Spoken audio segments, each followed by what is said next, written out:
на малкия готвач. Към.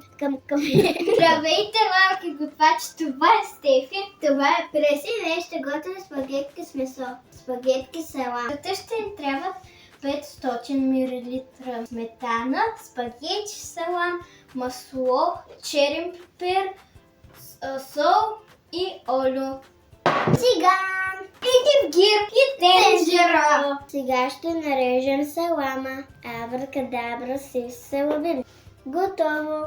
Сега отивам да кажа на кака да сготви спагетите.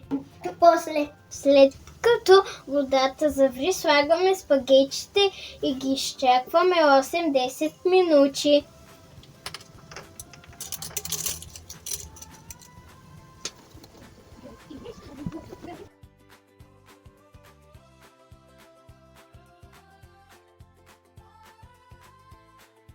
От време разбъркваме.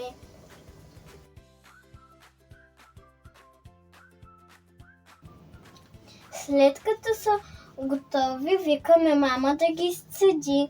Мамо! Ела да изцеди спагетите! Сега ще намажеме чекана с масло. Слагаме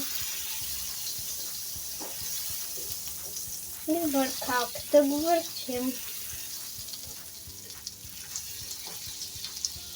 След като е готово, слагаме слагаме бърза салама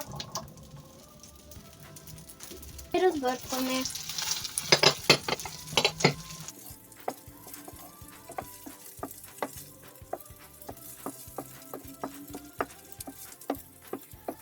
Добавяме сметаната.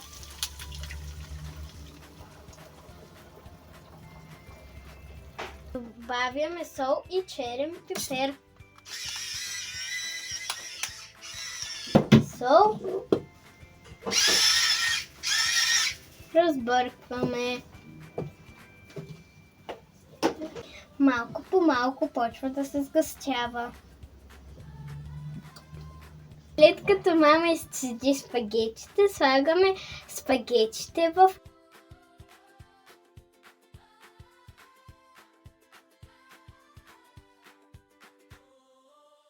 Сега разбъркваме.